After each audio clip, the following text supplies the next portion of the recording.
আমাদের প্রিয় নবী হযরত মুহাম্মদ সাল্লাল্লাহু আলাইহি সাল্লামের মৃত্যুর পর ইমামত ও খিলাফত নিয়ে দুই দলে বিভক্ত হয়ে যায়। একটি হলো শিয়া, অন্যটি হলো সুন্নি।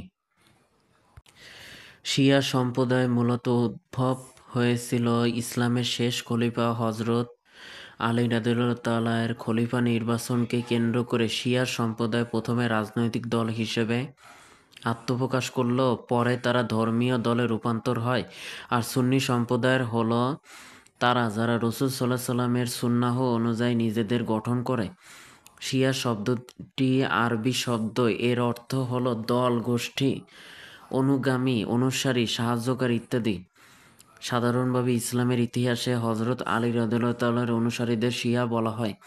তাদের একমত হলো হযরত মুহাম্মদ সাল্লাল্লাহু আলাইহি সাল্লামের মৃত্যুর পর একমাত্র খিলাফতের অধিকারী হযরত আলী রাদিয়াল্লাহু তাআলা। তারা হযরত আবু বকর রাদিয়াল্লাহু তাআলা, ওমর রাদিয়াল্লাহু তাআলা, ওসমান রাদিয়াল্লাহু তাআলাকে খলিফা হিসেবে স্বীকার করেন না। বিভিন্ন মনীষী তাদের পরিচয় এভাবে তুলে ধরেন। ইমাম আবুল হাসান রাদিয়াল্লাহু তাআলা বলেন, শিয়া বলা হয় তাদেরকে যারা হযরত আলী রাদিয়াল্লাহু তাআলা এর আনুগত্য করে এবং তাকে সকল সাহাবীর উপর মর্যাদা দেয়। মুফতি আমিনুল ইহসান বলেন, শিয়া হলো যারা হযরত আলী রাদিয়াল্লাহু তাআলা এর অনুসরণ করে এবং তারা বলে রাসূল সাল্লাল্লাহু আলাইহি সাল্লাম এর পর তিনিই ইমাম এবং আরও বিশ্বাস করে ইমামতি তার ও তার সন্তানদের বাইরে যাবে না। শিয়া হচ্ছে মুসলমানদের একটি বড় দল যারা হযরত আলী রাদিয়াল্লাহু তাআলার বংশধরদের ভালোবাসে। ইমামতির দায়িত্ব তাদের অধিকার সম্পর্কে একমত হয়েছে। সুতরাং বলা যায় যে যারা হযরত মুহাম্মদ সাল্লাল্লাহু আলাইহি সাল্লামের মৃত্যুর পরে একমাত্র ন্যায্য উত্তরাধিকারী হচ্ছেন হযরত আলী রাদিয়াল্লাহু তাআলা। আলী রাদিয়াল্লাহু তাআলা ছাড়া অন্য কোনো সাহাবীকে তারা খলিফা হিসেবে স্বীকার করে না। আর ইমামতি তার বংশধরদের বাইরে যাবে না, এ কথার বিশ্বাসীদেরকে শিয়া বলা হয়। সুন্নি শব্দটি আরবি সুন্নাহ থেকে এসেছে, আর সুন্নাহ শব্দের অর্থ হলো রীতিনীতি, পথ, কর্মপদ্ধতি, অনুসরণ ইত্যাদি। ইসলামী শরীয়তের পরিভাষায় নবী করিম সাল্লাল্লাহু আলাইহি এর কথা, কাজ, মৌন সম্মতি অনুরূপ সাহাবী তাবেয়ীদের কথা ও কাজকে সুন্নাহ বলা হয়। কেউ কেউ বলেন সুন্নাহ হলো হযরত মুহাম্মদ সাল্লাল্লাহু আলাইহি সাল্লামের কথা, কাজ ও সমর্থনের অংশসমূহের মধ্যে যেগুলো উম্মতের আমলে জিন্দেগিতে প্রয়োজন। হযরত মুহাম্মদ সাল্লাল্লাহু আলাইহি সাল্লাম সুন্নাহ অনুসরণ করার জন্য এ সম্প্রদায়কে সুন্নি বলা হয়। আর তাদের মতবাদের ভিত্তি হলো আল কুরআন, আল হাদিস। শিয়া ও সুন্নি সম্প্রদায়ের মাঝে একটি মাত্র মিল, তা হলো তারা উভয়ই আল্লাহর একাত্মবাদ, রাসূল সাল্লাল্লাহু আলাইহি সাল্লামের নবুয়তে বিশ্বাসী। সুন্নিসহ রাসূলের যে কোনো সাহাবীদের বর্ণিত হাদিসকে বিশ্বাস সুন্নিগণ রাসূল সাল্লাল্লাহু আলাইহি সাল্লামের যে কোনো সাহাবীদের বর্ণিত হাদিসকে বিশ্বাস করে এবং তা যথাযথ পালন করার চেষ্টা করে। অন্যদিকে শিয়া সম্প্রদায় বিশ্বাস করে শুধুমাত্র হযরত আলী রাদিয়াল্লাহু তাআলার বর্ণিত হাদিসকে, তারা অন্য কোনো সাহাবীর বর্ণিত হাদিস আমল করে না। সুন্নিগণ খিলাফতকে রাসূল সাল্লাল্লাহু আলাইহি সাল্লামের পরিবারের মধ্যে সীমাবদ্ধ না রেখে গণতান্ত্রিকভাবে খলিফা নির্বাচনের পক্ষে। তারা বলে যে কোনো ব্যক্তি খলিফা হওয়ার যোগ্যতা রাখে, সে আমির হোক, ধনী হোক কিংবা গরিব হোক, সেটা কোনো বিষয় না। অন্যদিকে শিয়ারা বলে খলিফা বা ইমামতি শুধু নবীর বংশধরদের মধ্যেই সীমাবদ্ধ, পৃথিবীর অন্য কোনো মানুষ ইমাম হতে পারবে না। সুন্নিগণ ইসলামের 4 খলিফাকে পরিপূর্ণ বিশ্বাস স্থাপন করে এবং তা আবশ্যক বলে মনে করে। অন্যদিকে শিয়া সম্প্রদায় তারা হযরত আলী রাদিয়াল্লাহু তাআলার খিলাফতকে মানে ও বিশ্বাস করে।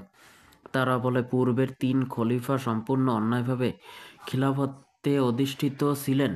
সুন্নিগণ কেবল 10ই মুহররম বা পবিত্র আশুরার দিন পালন করে আর 2 ঈদও যথাযথভাবে পালন করে। অন্যদিকে শিয়ারা আশুরার প্রথম 10 দিনই উৎসব পালন সহ তারা নওরোজ উৎসবও পালন করে, অর্থাৎ বছরের প্রথম দিন তারা উৎসব হিসেবে পালন করে।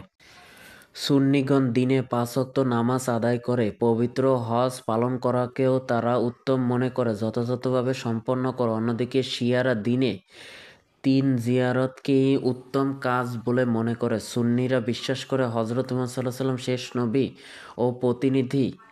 তারপরে পৃথিবীতে আর কোনো নবী আগমন করবে না। অন্যদিকে শিয়ারা বিশ্বাস করে শেষ নবীর পরেও হজরত আলী রাদিয়াল্লাহু তাআলা আল্লাহ তাআলার মনোনীত প্রতিনিধি। সুন্নিদের অভিমত হলো জুমার নামাজ জামায়াতের সহিত আদায় করতে হবে এবং তারা সেভাবে আদায় করে, কিন্তু শিয়ারা জুমার নামাজ ব্যক্তিগতভাবে আদায় করা যায় বলে অভিমত পোষণ করে। সুন্নিরা সাময়িক বা মুতা বিবাহকে অবৈধ বলে মনে করে, এটা নারীর জন্য অপমানের বিষয়, কিন্তু শিয়া সম্প্রদায় মুতা তথা সাময়িক বিবাহকে বৈধ মনে করে। সুন্নিগণ কবর জিয়ারতকে ভালো কাজ বলে মনে করে, অন্যদিকে শিয়ারা কবর জিয়ারতকে হজ পালন করার মতো মনে করে। সুন্নিগণ বিশ্বাস করে পবিত্রতা কোরআন সৃষ্ট নয়, কিন্তু শিয়ারা পবিত্র কোরআন সৃষ্ট বলে মনে করে। শিয়ারা আরও বলে পবিত্র কোরআন মোট 90 পারা, কিন্তু সুন্নিরা তা থেকে বাদ দিয়ে 30 পারা করেছে। সুন্নিগণ সকল সাহাবীকে সম্মান করে ও 60 খলিফার পদমর্যাদা সমানভাবে দেখে। তারা নবীর পদমর্যাদা সম্পন্ন কোনো ব্যক্তিকে মনে করে না। অন্যদিকে শিয়ারা মনে করে হজরত মুহাম্মদ সাল্লাল্লাহু আলাইহি ওয়াসাল্লাম যেমন পদমর্যাদা আছে, ঠিক হজরত আলী রাদিয়াল্লাহু তাআলারও তেমনি পদমর্যাদা আছে। সুন্নি সম্প্রদায়ের জানাজা নামাজের তাকবীর 4টি পালন করে, কিন্তু শিয়া সম্প্রদায় জানাজা নামাজের তাকবীর 5টি পালন করে। সুন্নি সম্প্রদায় মনে করে হজরত মুহাম্মদ সাল্লাল্লাহু আলাইহি ওয়াসাল্লামের পরে কোনো নবী আগমন করবে না, তিনি হলেন নবুয়তির শেষ সিলমোহর। অন্যদিকে শিয়াদের একটা বড় অংশ খতমে নবুয়ত বিশ্বাস করলেও অন্যরা বলে ইমাম ইসমাইল হবেন শেষ নবী। সুন্নিরা বিশ্বাস করে শুধুমাত্র আল্লাহ তাআলা নবী রাসূলগণ মাসুম বা নিষ্পাপ, কিন্তু শিয়া সম্প্রদায়ের বিশ্বাস ইমামগণও নিষ্পাপ, কেননা তারা আল্লাহর প্রতিনিধি। সুন্নি সম্প্রদায় মনে করেন পবিত্র কোরআনে যেসব আয়াত রহিত হয়েছিল তা আল্লাহর নির্দেশে হয়েছিল, কিন্তু শিয়া সম্প্রদায় মনে করে সুন্নিরা নিজেই তা পরিবর্তন বা রহিত করেছে। পরিশেষে বলা যায় যে শিয়া সুন্নি এমন দুটি সম্প্রদায় যাদের গুরুত্ব